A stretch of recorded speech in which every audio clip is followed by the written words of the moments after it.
Jadi dia itu yang menggagas pertemanan Viking sama bonek. Mas, dulu itu kan bonek tuh memang terkenal bondoneknya takut. Betul. Jujur saya takut meyakinkan saya untuk dia pergi ke sini kalau bonek itu punya karakter dan dia harus jadi teman kita. Tahu nggak Mas pulangnya bawa oleh-oleh apa? Flare banyak banget. Dan tanggal 10-nya kalau saya nggak salah gitu itu main lawan Persija Jakarta. Dan teman-teman Persija juga kalau saya nggak salah itu dipanggil selamat jalan gitu. Untuk di kemudian hari ya saya ataupun Mang Ai harapkan gitu, ketika kita berdamai pun caranya yang enak, formulanya dapat sehingga bukan ketua-ketua salaman. Betul.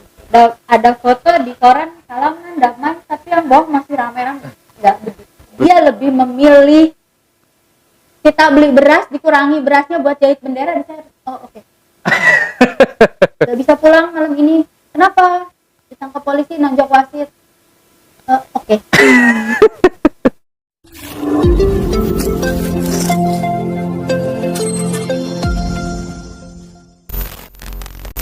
Assalamualaikum dulur, jumpa lagi di channel spesial ID 35. Salam satu nyali Wani. Oke lur, hari ini kita kedatangan tamu yang sangat spesial, jauh-jauh dari Bandung ke Surabaya. Ini adalah Teh Mia. Assalamualaikum. Waalaikumsalam. Teman-teman bonek bonita semuanya. Bagaimana kabarnya Teh? Alhamdulillah baik. Baik ya. Dalam rangka apa ini main ke Surabaya? Apa ya pekerjaan?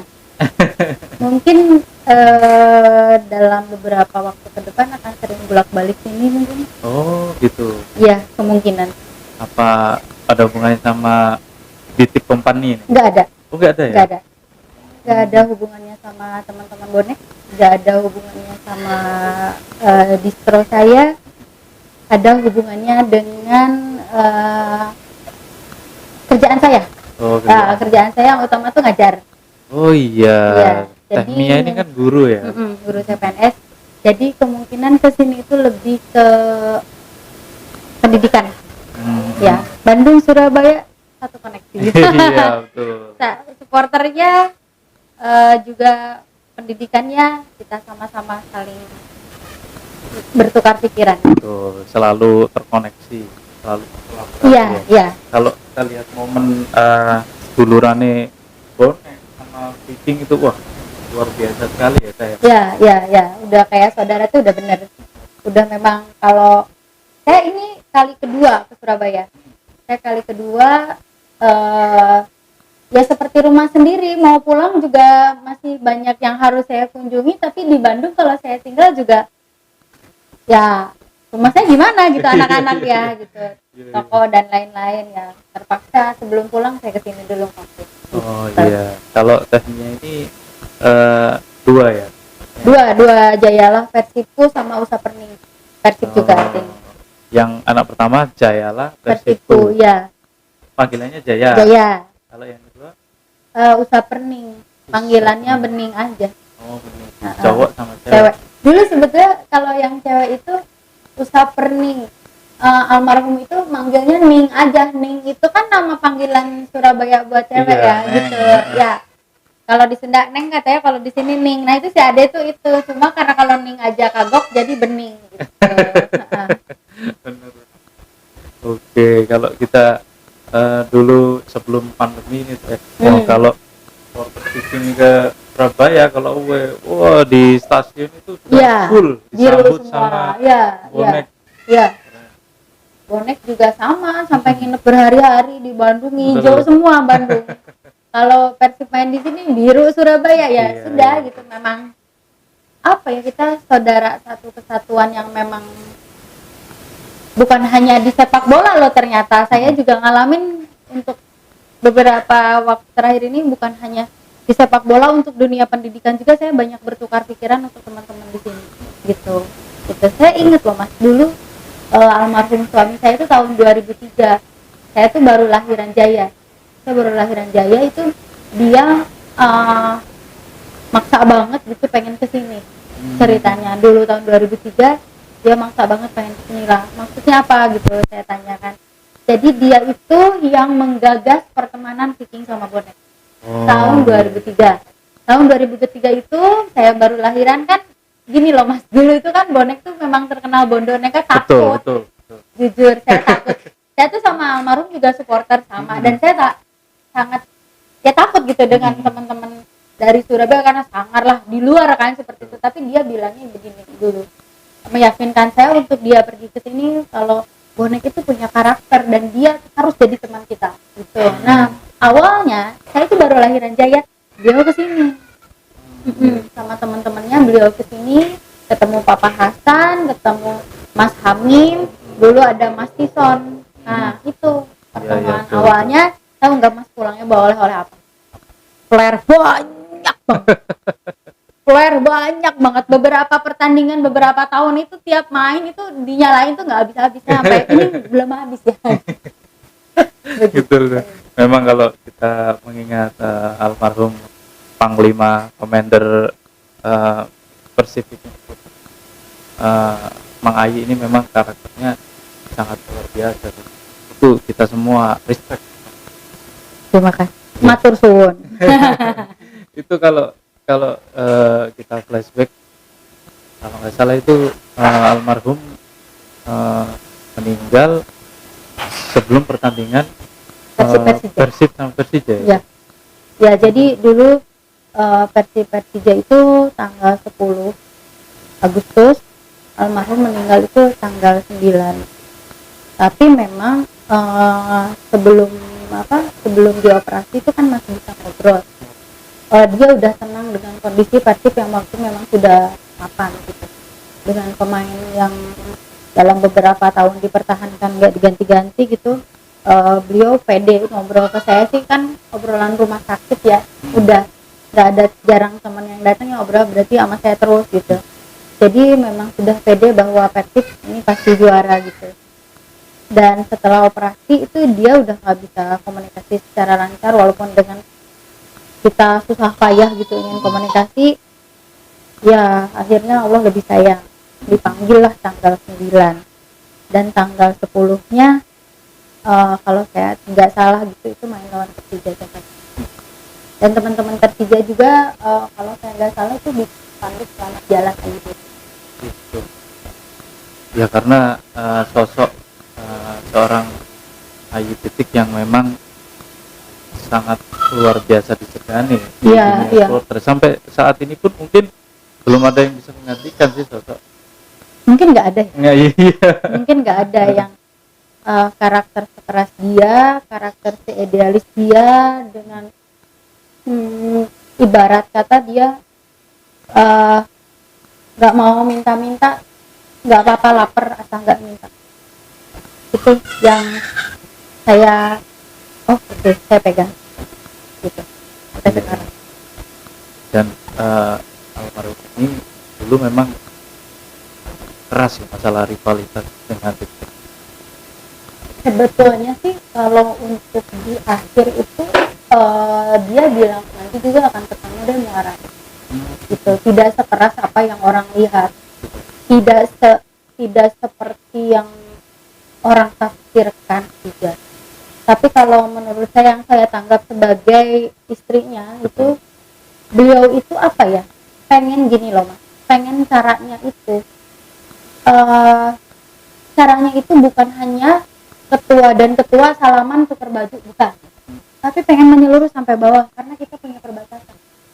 Nah itu caranya, itu formula yang untuk ke situ tuh belum ketemu gitu. Jadi kalau misal cuma ketua sama ketua salaman di foto wartawan banyak gitu ya, nggak akan selesai di bawah itu iya bakal saja gitu kan. Nah kalau beliau pengennya nggak gitu. Terus beliau juga sering ngobrol sama saya, pertemanan dia dengan bonek itu harus jadi contoh teman-teman yang lain di supporter yang lain tuh harus punya teman, bahkan banyak teman gitu. Nah untuk permusuhan juga sih sebetulnya harusnya nanti untuk perdamaian di kemudian hari, saya nggak tahu ya kita akan kemana arahnya, kita akan kemana alurnya, tapi untuk di kemudian hari ya saya ataupun Mang Ayi harapkan gitu, ketika kita berdamai pun caranya yang enak, formulanya dapat, sehingga bukan ketua salaman, ada foto di koran salaman damai tapi yang bawah masih rame-rame. Enggak begitu. Betul juga gitu. Jadi seperti contoh bonek sama Arema itu juga gitu. Dulu pernah Polda itu mengumpulkan ya ibaratnya ketua-ketuanya itu untuk didamaikan di situ. Tapi ya meskipun tanda tangan fakta integritas, tapi kalau di grassrootsnya memang belum bisa damai, ya nggak akan bisa damai. Ibaratnya kayak di perbatasan gitu ya, negara mana dengan negara mana, presidennya udah salaman, yang bawah tetap perang. Presiden tetap gak bisa tutup mata ya. Iya, betul. Ya gitu. Zaman dulu juga begitu. Bahkan sampai saya pernah kecelakaannya dulu 2014. Saya kecelakaan ketabrak motor dulu. Almarhum itu apa ya? Jadi kayak saya tuh udah ketabrak di rumah, maunya diurusin, dia nggak bisa. Dia bilang saya nggak bisa. Kenapa? Dia lebih memilih untuk ngurusin teman-teman gitu. Ketika itu dia lagi dikejar sama polisi karena harus ke Bogor gitu, karena memang akan ada yang salaman itu gitu. Terus saya urusin dong, nah kamu sama mama gitu. Ini aku ini. Jadi banyak orang yang datang ke sekolah saya bahkan, atau ke Gurame atau ke rumahnya nanyain Mak Ai gitu. Gitu. Tapi itu poinnya kan cuma salaman gitu, makanya nggak mau begitu gitu. Dan saya tuh harus siap menerima pilihannya dia ketika dia lebih membela Persibnya, ketika dia lebih membela bobotohnya, karena komitmen kita dari awal, Mas. Jadi sebelum menikah ya kita supporter sama-sama. Saya masih bocil saya.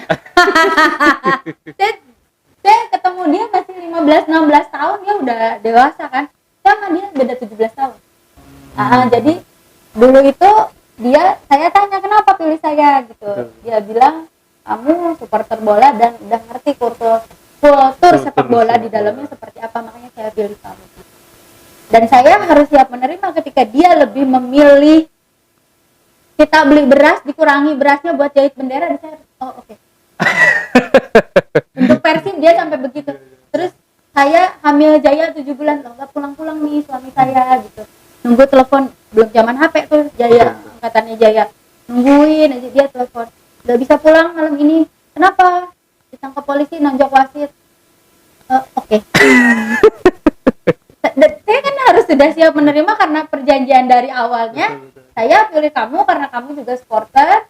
Kamu harus terima apapun yang terjadi dengan saya di dunia supporter. Karena saya sudah harus nerimo.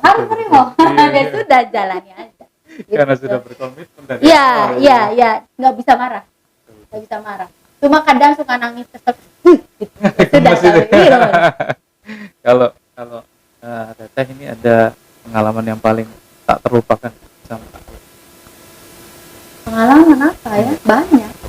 Iya ya, kalau saya sih sama dia itu cuma ada sebelum meninggal itu cuma ada pesanan seperti yang guyon, tapi memang iya gitu aja sih, kayak mandiri ya. Ada kan teman bobotoh juga yang meninggal suaminya, terus istrinya jadi kesana kesini minta gitu, dia bilang jangan kayak gitu ya, mandiri ya kayak gitu. Terus kayak hal-hal kecil gitu, ini harus bisa pasang lampu naik ke sini, bisa ya sendiri ya, ini benerin ini gitu, cuma gitu doang. Itu beberapa minggu sebelum masuk rumah sakit gitu. Jadi pas saya ditinggal itu, saya mau benerin apa, ada yang saya mikir dia nyuruh, bisa saya gitu. Jadi ya sudah gitu, memang mungkin jalannya saya begitu. Termasuk untuk anak-anak juga, saya dulu ada obrolan saya sama dia, nanti anak kita ini loh pas masuk SMA, yang ini masuk SMP, yang ini masuk kuliah, ini masuk SMA, gimana ya biayanya, ketawa-ketawa. Sekarang saya sendiri. Iya. Terus bagaimana menjalani jadi single fighter ya? Jalani aja. Saya mikirnya saya punya potensi untuk gedein anak-anak saya sendiri. Saya mikirnya anak saya tuh nggak minta jadi yatim. Anak saya kan pengennya orang tua yang utuh. Betul. Tapi Allah kan lebih sayang almarhum. Saya mikirnya mereka harus dapat gizi yang cukup seperti anak yang lain. Mereka juga harus dapat pendidikan yang layak seperti anak yang lain, rumah yang layak, bahkan mereka juga harus berpakaian seperti orang lain pada umumnya. Berarti saya harus kerja keras. Makanya saya tuh kayak kepala jadi kaki jadi kepala semua saya kerjain gitu. Beberapa pekerjaan di Bandung saya kerjain sendiri dibantu sama ini Niko gitu. Jadi memang ya sudah jalani saja gitu, mau mengeluh apa. Betul. Anak-anak kan butuh biaya bukan butuh mengeluh. Anak-anak butuh kasih sayang bukan butuh keluhan gitu. Jadi kita juga harus selalu termotivasi ya untuk anak terutama untuk anak karena apa ya, harta saya, harta mengayuh, nanti yang di akhirat bantu mengayuhkan anak.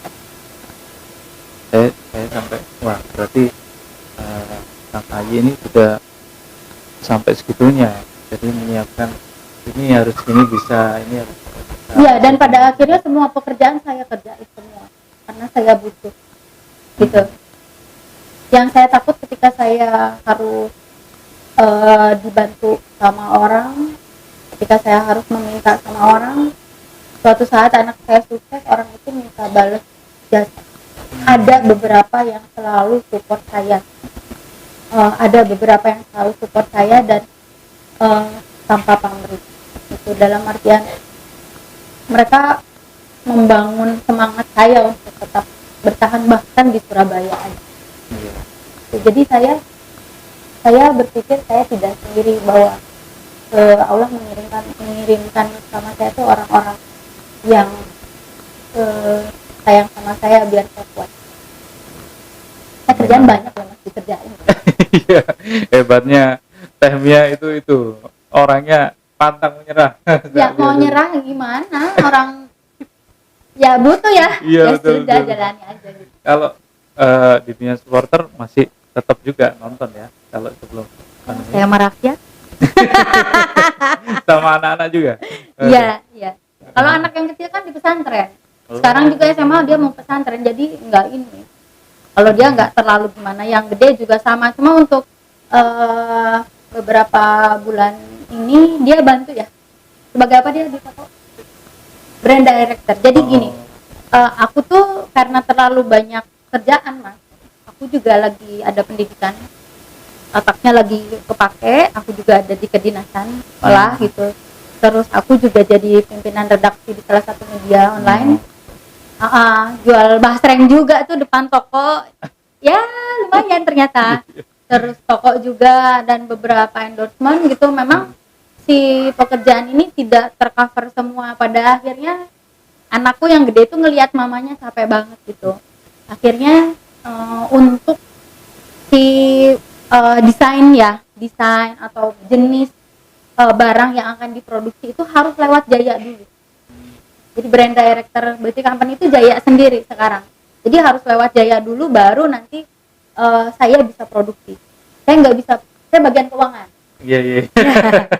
Owner dan saya pegang semua lah gitu. Betul. Ada Niko, jadi ada Jaya dan ada yang lain gitu. Finance juga ada. Jadi uang saya pegang, saya mau produksi itu tunggu katanya Jaya belum ini. Oh oke, tunggu Jaya dulu. Kalau Jaya udah oke baru naik produksi. ACC dulu sama anak. Iya.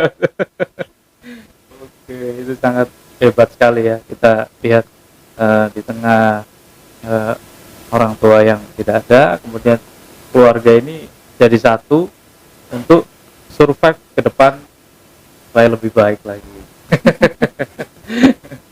Untuk mungkin Teh Mia punya pesan-pesan nggak buat teman-teman bonek dan fighting nih? Apa ya, teman-teman bonek sama fighting udah kayak saudara ya. Kemarin juga saya ada sesuatu di sini tapi udah yang namanya adik kakak pasti diberesin secara keluarga ya, Kak Tesia gitu. Kita udah nggak kayak ke siapa lagi gitu. Aku udah nganggap Kak Tesi itu kayak adik sendiri gitu. Ke istrinya, ke anak-anak tuh udah kayak ponakan-ponakan aku tuh. Jadi bukan, kita tuh nggak ada sekatnya gitu. Jadi buat teman-teman bonek, teman-teman bikin tuh kita satu saudara gitu. Walau kalau misalkan aku kalah dia ledekin, dia ya kan itu Cywar. Enggak, emang udahannya gitu. Tapi emang ya udah, tar balas loh gitu lagi. Cuma gitu doang gitu. Sebetulnya ya kita itu kayak adik kakak yang memang akan ada masa berantemnya, akan ada masa marah-marahannya. Tapi tetap balik lagi, adik sama kakak pasti tetap ada aku. Nah, betul. Jadi ini Teh Mia kesini tuh sama Mas Niko, terus di bawah itu banyak ada Cak Tesi, Cak Oye, tadi yang nganter banyak banget. Termasuk ada artis Surabaya juga yang memang dekat sama saya gitu. Ya gitu, memang bukan cuma untuk dunia sepak bola gitu, tapi ada beberapa pekerjaan saya yang berhubungan dengan teman-teman di Surabaya, termasuk saya penyuka salah satu merek sepatu dua di Surabaya dekat, yang malah di Bandung saya nggak deket, malah deket sama Surabaya gitu. Jadi memang udah kayak ya rumah kedua lah gitu. Kalau saya ke Surabaya jangan dianggap siapa-siapa, kita dulur. Kalian kalau ke Bandung mampir ke Jalan Bengawan nomor 56, toko saya. Oh, tokonya. Ya. Mungkin kalau yang kalian belum tahu, IG-nya Tehnya apa? Mia Betik. Betik. Ya, tapi belum centang biru kayak Mas Teh. Kalau mungkin bisnisnya apa aja kalau sekarang? Aku tuh selain distro yang memang Betik Company itu, di depan distro aku jualan bastreng franchise. Bastreng gonjreng. Lebih gede itu duit. ada IG-nya. Apa? Ada bastreng gonjreng ID. Terus aku juga pimret di matabandung.com, salah satu media untuk kepikiran rakyat itu. Terus ya aku juga lagi pendidikan lagi, doain biar cepat beres. Pendidikan di keguruan. Sekarang ngajar di SD. SD-nya namanya lucu. SD Babakan Surabaya. Lihat. Adanya di Bandung. Di Bandung. Makanya ada yang kalau aku posting di SDN Babakan Surabaya itu kalau lokasi. Dia ini murid aku nih. Di sekolah aku nih, dia sekolah SD-nya dulu. Di daerah Kiara Condong, dekat stasiun kereta. Itu aku kalau posting SDN Babakan Surabaya ada yang nanya, bonek itu di Surabaya Teh? Susah. Bandung gitu, di Bandung kebetulan ya, mungkin Bandung Surabaya satu koneksi. Betul. Oke, matur nuwun. Kami kita selalu support, adalah wanita yang hebat, single pacar, masih mau semangat untuk anak-anaknya berjuang. Semoga kita doakan ya. Amin. Dan tetap selalu mengurangi bonek. Oke, ya wes gitu aja. Saya pamit dulu. Tapi aku tuh ada cita-cita kan, pengen bikin sama Mas Desi, teman-teman lain tuh bikin. Aku pengen kesini juga bikin film dokumenter, tapi belum kesampaian. Nanti kalau ada sponsor di sini boleh dengar. Untuk konten ke YouTube saya. Jadi kalau konten YouTube saya itu lebih ke fokusnya ke dokumentasi Jadi lebih ke cerita gitu. Coba ditonton ya. YouTube-nya Betik Company TV. Jangan lupa Betik Company TV. Iya. Kenapa sebenarnya sekarang jarang posting? Karena capek saya sendiri. Dengan segala aktivitas yang begitu padat ya. Nyempetin dulu Surabaya dulu gitu. Ini kemarin gitu loh, ngedadak beli naik kereta jam 8, itu beli tiket jam 2 siang. Nggak tahu nih ada apa Surabaya, bingung ya. Ini sudah mau balik lagi. Iya, udah mau balik. Oke. Ya, kita aja Teh Mia. Sami. Tetap di Jogos Bulurane. Salam satu kali. Wani.